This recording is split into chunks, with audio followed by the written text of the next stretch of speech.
Hi guys, welcome in this video. अगर आपको इस वीडियो में कोई भी चीज़ अच्छी ना लगी, कुछ भी चीज़ सीखने के लिए ना मिली, तो चैनल को अनसब्सक्राइब कर कर चले जाना और वीडियो को डिसलाइक कर कर जाना। और अगर इस वीडियो ने आपको एक भी चीज़ सीखने के लिए मिली तो चैनल को यार सब्सक्राइब एंड शेयर जरूर करना, ताकि हमारा भी हौसला बढ़े। ऐसी और नॉलेजेबल चीज़ें लेकर आते रहेंगे और मिलते हैं हमारी वीडियो में।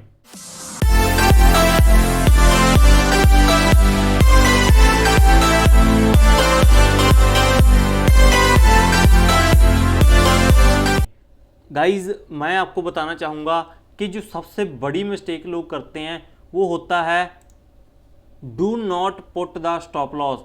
आपने देखा होगा, जहाँ आप अगर बिगिनर हैं तो आपको भी पता होगा कि भाई स्टॉप लॉस पुट करना हमारे लिए इम्पॉर्टेंट है, बट हम नहीं करते।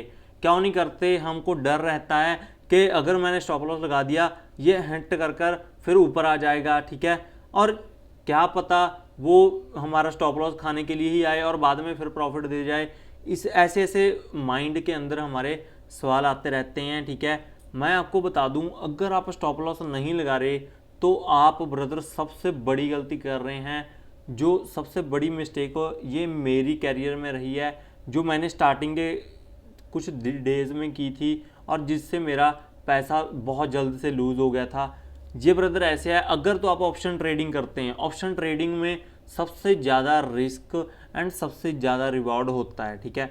मगर जो बिगिनर पर्सन होते हैं वो रिवॉर्ड तो देखते नहीं हैं, वो रिस्क भी नहीं देखते, वो रिवॉर्ड भी नहीं देखते। वो एंटर हो जाते हैं ऑप्शन में, बट वो स्टॉप लॉस ही नहीं लगाते। वो 200 रुपये से अगर उन्होंने कोई भी ऑप्शन बाई किया है तो वो जीरो होने तक का वेट करते हैं। जहाँ पे उनको 30-40 पॉइंट का स्टॉप लॉस देकर जाना था, वो 200-150 पॉइंट दे जाते हैं और अपने कैपिटल को जीरो कर देते हैं। इसलिए मैं आपको कहता हूँ कि स्टॉप लॉस जरूर पुट करें। स्टॉप लॉस पुट करने का फ़ायदा क्या है मैं आपको बता दूँ। अगर आपने कोई भी चीज़ 200 से बाई की है और आपको लग रहा है कि वो 180 तक आ सकती है, इससे ज़्यादा वो नीचे नहीं आ सकती अगर इसने वाकया में ऊपर जाना है, तो आप ब्रदर इस पे 170 रुपये का स्टॉप लॉस कर सकते हैं। 30 रुपये का अपने स्टॉप लॉस पुट कर दिया और आपका जो टारगेट होगा मिनिमम 1:2 1:3 तो होना चाहिए, ठीक है। और आप खुद सोचिए, अगर आप 170 रुपये स्टॉप लॉस पुट कर देते हैं, अगर वो आपका स्टॉप लॉस हिट कर देता है तो आप समझ लीजिए ब्रदर, आपका जो एनालिसिस है वो आज फेल हो चुका है। समझ रहे हो? अगर आपने स्टॉप लॉस पुट ना किया तो वो 170 से सीधा 100 आ जाएगा और आपने जहाँ पे 30 रुपये देना था उसकी जगह पे आप 100 रुपये देकर जा रहे हो। आप ये चीज़ देखिए, अगर आप 4 स्टॉप लॉस देते तो वो ज़्यादा बेटर रहता है। यहाँ पे एक बार में ही आप 100 पॉइंट दे गए। इसलिए मैं आपको कहता हूँ कि आप अपना स्टॉप लॉस जरूर पुट करें और ट्रेड लेने से पहले आपका स्टॉप लॉस डिफाइन होना चाहिए कि आज मैं कितने रुपए का रिस्क पर ट्रेड पे रखना चाहता हूँ, ठीक है। आगे का जो पॉइंट है, अगर आपको ये पॉइंट पसंद आया तो लाइक ज़रूर करें और चैनल के ऊपर सब्सक्राइब ज़रूर करें। आगे जो बात करते हैं वो है टिप और एडवाइस।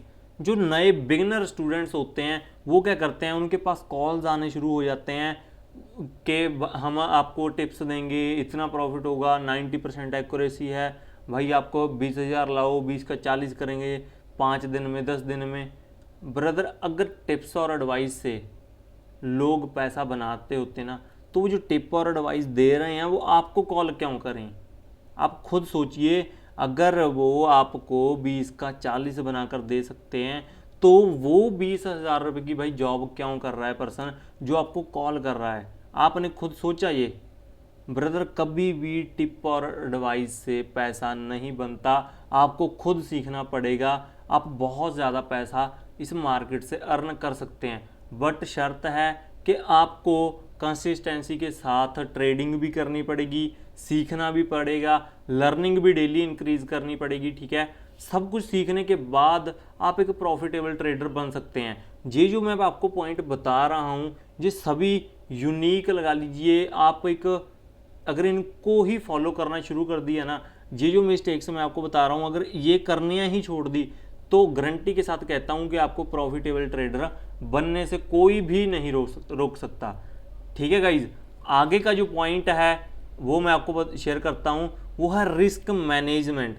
रिस्क मैनेजमेंट का मतलब होता है कि आप अपनी ट्रेड के ऊपर कितने रुपए का रिस्क ले रहे हैं, आपके कैपिटल के ऊपर आप कितने रुपए का रिस्क पर ट्रेड ले रहे हैं, और इसके अगेंस्ट आप रिवॉर्ड क्या रख रहे हैं।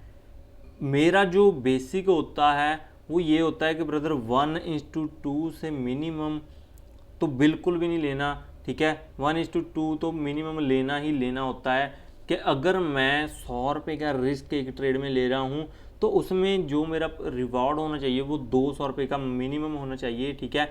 इससे ऊपर जितना जाए वो हमारा है, ठीक है। ये ऐसे है कि आपको पहले पता होना चाहिए कि आप एक ट्रेड पे कितने रुपए का रिस्क ले रहे हैं। अगर आप 1000 रुपये का रिस्क एक ट्रेड पे ले रहे हैं तो उसके अंदर से आप 1000 रुपये का प्रॉफिट दिखने पे कभी मत निकलो। आप मिनिमम ब्रदर 1:2 के 2000 रुपये तो आपके पास एक ट्रेड में आना चाहिए, ठीक है ना। ये होती है रिस्क मैनेजमेंट। रिस्क मैनेजमेंट ऐसे कि अगर आपके पास मान के चलते हैं कि 20,000 रुपये का कैपिटल है और उसके ऊपर ब्रदर आप 2% से लेकर 3% का रिस्क पर ट्रेड ले सकते हो। अगर आप इससे ज़्यादा ले रहे हो वो ब्रदर बहुत जल्दी जाने वाला है, जहाँ फिर कुछ पैसा बहुत जल्द आने वाला है। और जो नया ट्रेडर है वो यही गलती करता है, वो 2-3% का रिस्क नहीं लेता। अगर उसके पास 20,000 रुपये पड़ा है ना तो 20,000 का ही माल ले लेगा, और वो ये चीज़ नहीं देखता कि मेरा पीछे अगर मैं गलत जाता हूँ तो लॉस कितना हो सकता है। ये चीज़ आपको पहले पता होना चाहिए कि ये मैं जो ट्रेड ले रहा हूँ अगर मैं बाई चांस इसमें गलत जाता हूँ तो मेरी जेब से इतना पैसा जाएगा। जो नया ट्रेडर होता है, जो एक बिगिनर पर्सन होता है, उसको यही चीज़ नहीं पता होती कि मैं रिस्क कितने रुपए का ले रहा हूँ और रिवार्ड मैं क्या रख रहा हूँ, ठीक है ना। ये होती है रिस्क मैनेजमेंट। आप 2 से लेकर 3% पर ट्रेड का रिस्क ले जा सकते हैं एक ट्रेड में, ठीक है जी।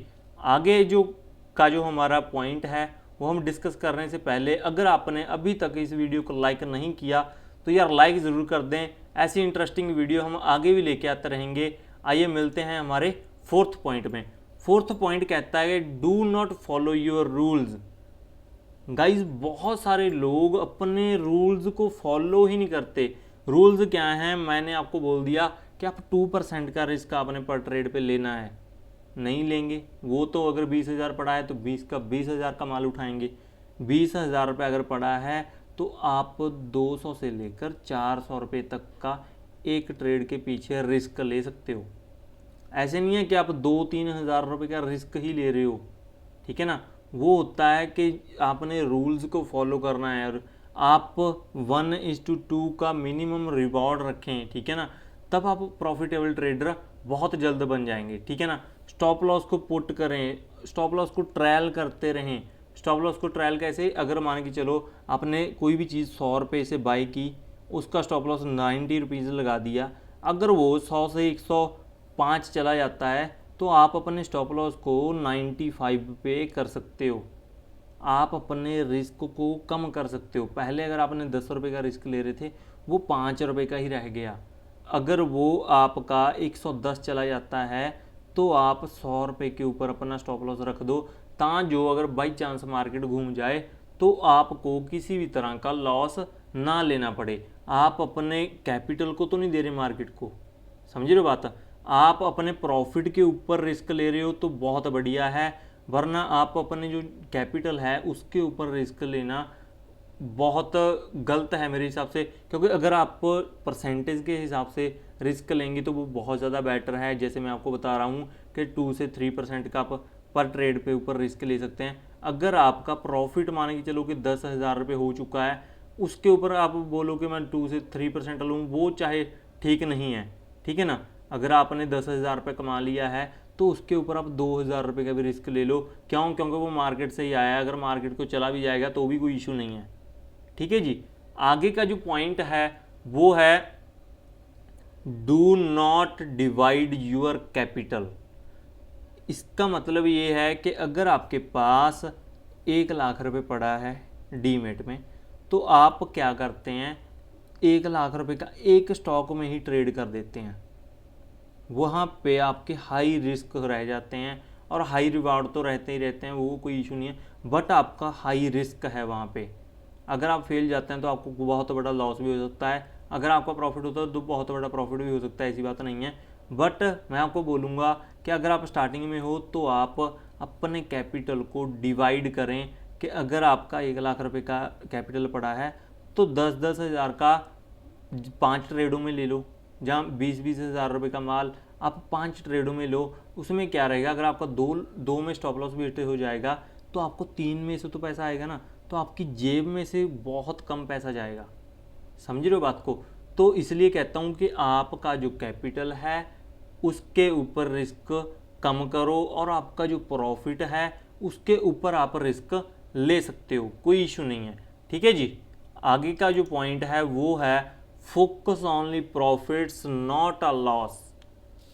इसका मतलब ये है कि लोग जो बिगिनर होते हैं, जो बिगिनिंग में स्टार्टिंग में अपना जो उनका फोकस होता है वो ओनली होता है प्रॉफिट्स के ऊपर। जैसे मैं आपको पहले भी बताया कि अगर उनका रहता है फोकस कि भाई मैं आज यार 3 हज़ार कमा लूँ, 5 हज़ार कमा लूँ, 10 हज़ार कमा लूँ, बट उनका लॉस के ऊपर बिल्कुल भी फोकस नहीं होता। इसका मकसद है कि आप अगर प्रॉफिट को देख रहे हैं ना, तो पहले आप लॉस को देखना शुरू करो कि भाई मैं यहाँ पे 5 रुपये का अगर स्टॉप लॉस रख रहा हूँ तो मैं 10 रुपये का टारगेट तो मिनिमम में रखूँ। ठीक है जी। तो आपका ये नहीं होना चाहिए कि मैं 10 रुपये ही तो लेने हैं तो चलो जी मैंने 100 रुपये पे बाय कर लिया, 110 पे निकाल देंगे। ये ब्रदर कभी नहीं होता। ठीक है ना। अगर आप स्टॉप लॉस भी पुट नहीं कर रहे और आपका सीधा फोकस प्रॉफिट्स के ऊपर है, और आपका स्टॉप लॉस के ऊपर भी फोकस नहीं है, आपका लॉस के ऊपर भी फोकस नहीं है, तो आप ज़्यादा टाइम तक मार्केट में टिक नहीं पाओगे। ठीक है जी। तो आपका जो सबसे पहला काम होना चाहिए वो ये होना चाहिए कि आप अपना स्टॉप लॉस ढूंढें फर्स्ट, बाद में टारगेट ढूंढ सकते हैं आप। पहले स्टॉप लॉस ढूंढना सीखें। ठीक है। स्टॉप लॉस को अगर प्रोटेक्ट करना सीख गए ना तो आप मार्केट से पैसा 101% कमाएंगे। पहले आपको स्टॉप लॉस को प्रोटेक्ट करना होगा। ठीक है जी। तो आप अपने स्टॉप लॉस को सही स्टॉप लॉस ढूंढें पहले तो। ठीक है। काफ़ी लोग क्या करते हैं, वो स्टॉप लॉस लगा तो देते हैं, जहाँ तो काफ़ी छोटा लगा देंगे वो हिट होकर ऊपर चला जाएगा, जहाँ पर इतना बड़ा लगा देंगे कि वो ना हिट होता है, अगर हिट होता है तो काफ़ी बड़ा लॉस दे देता है और प्रॉफिट भी नहीं देता। उसका भी कोई मकसद नहीं हुआ। हम भाई पैसा कमाने आए हैं, गंवाने नहीं। ठीक है ना। गंवाना पड़ेगा ऐसी बात भी नहीं है, क्योंकि हर एक पर्सन गवा गवा कर ही सीखता है। ठीक है। धीरे धीरे ही सीखता है। मैं चाहता हूँ कि अगर मैंने कुछ पैसा लूज़ किया है तो यार आप ना करो। ठीक है। मेरे फ्रेंड्स ना करें पैसा लूज़। मैंने जो गलतियाँ अपने बिगनिंग में की हैं, ठीक है, वो आप ना करें। आप उन गलतियों से हटकर आगे बढ़ें। ठीक है ना। अगर मुझे 1 साल लगेगा तो मैं कहता हूँ कि अगर आप मेरे से सीखते हैं तो आपको कुल 6 मंथ ही लगेंगे। ठीक है ना। तो आपका एक्सपीरियंस और मेरा एक्सपीरियंस आपके साथ रहेगा, तो इसलिए हमारा जो टाइम है वो बहुत कम हो जाएगा और आप बहुत ही जल्द प्रॉफिटेबल ट्रेडर बन जाएंगे। आज आगे का जो पॉइंट है वो है brother, do not follow risk to reward minimum 1:2। कहने का भाव क्या है कि आप जो भी ट्रेड ले रहे हैं वहाँ पे ब्रदर आपका अगर 100 रुपये का रिस्क आप ले रहे हैं तो उसके अगेंस्ट आपका मिनिमम 200 का टारगेट होना चाहिए। ठीक है। उससे पहले आप निकलना नहीं है। अगर आपको कोई साइन मिल रहा है तो आप निकल सकते हैं, ऐसी भी कोई बात नहीं है, बट हाँ मिनिमम आप 1:2 का टारगेट मिनिमम लें, तभी आप प्रॉफिटेबल ट्रेडर बन पाएंगे। आगे का जो पॉइंट है वो है बुक अर्ली प्रॉफिट्स। ये मैंने बहुत बड़ी गलती करता था पहले स्टार्टिंग में। वो क्या थी, अगर मेरे पास 2,000 3,000 5,000 का प्रॉफिट दिखना शुरू हो जाता था, मैं अर्ली प्रॉफिट बुक कर लेता था। मैं जल्दी प्रॉफिट बुक कर लिया और बाद में देखता था भाई यार अगर मैं यहाँ पे रहता ना तो मेरा 5 का 10 बन जाता, अब तक तो 15 बन गया होता। ऐसी ऐसी बातें आती हैं माइंड में, आपको भी पता होगा क्योंकि आप एक ट्रेडर हो। ठीक है ना। तो मैं भी एक ट्रेडर हूँ भाई। तो यही चीज़ें हैं कि आप अपने जो प्रॉफिट्स हैं, ठीक है, अगर आपको प्रॉफिट हो रहा है ना तो उसको ट्रायल करते चलो। ट्रायल मतलब अगर मान के चलो आपने 100 रुपये के ऊपर कोई चीज़ बाई की, वो 110 पहुंच गई तो उसका जो स्टॉप लॉस है 105 कर दो। 105 करेंगे मतलब कि आपका 5 रुपये का तो प्रॉफिट बुक हो चुका है। अगर वो 10 से 20 जाएगा तो आपका प्रॉफिट बढ़ जाएगा। अगर बाई चांस वो घूम भी आएगा तो आपका जेब से क्या जाएगा, कुछ भी नहीं, आपको उल्टा प्रॉफिट ही आएगा 5 रुपये का। वरना अगर वो 110 से 120 चला जाए, 30 चला जाए, ऐसे उसको ट्रायल करते जाओ। अगर वो 120 चला गया तो आपको 110 पे स्टॉप लॉस कर दिया, अगर वो 130 चला गया फिर 15 पे कर दिया। इस तरीके से अपने प्रॉफिट्स को लॉक करते चलो। इस तरीके से आप बड़ा प्रॉफिट मार्केट से निकाल पाएंगे। अगर आपको ये वीडियो पसंद आ रही है ना यार, लाइक दोबारा से दबा दो। और अगर जिसने भी पर्सन ने इस वीडियो को शेयर नहीं किया तो अपने फ्रेंड्स के साथ ज़रूर शेयर करें, क्योंकि हमारा भी हौसला बढ़ेगा ऐसी यूनिक सी और अच्छी सी वीडियो बनाने में। अगर आपको ये वीडियो अच्छी लग रही है तो प्लीज़ यार शेयर ज़रूर करना। और जो आगे का पॉइंट है वो है कि आप इस वीडियो में अगर आपने कुछ भी सीखा है तो प्लीज़ यार हमारे कमेंट सेक्शन में ज़रूर जाएं। कौन सा पॉइंट आपको सबसे बढ़िया लगा वो हमें ज़रूर बताएं। और हमारा हौसला अफजाई करने के लिए इस वीडियो को लाइक ज़रूर करें। Thank you guys.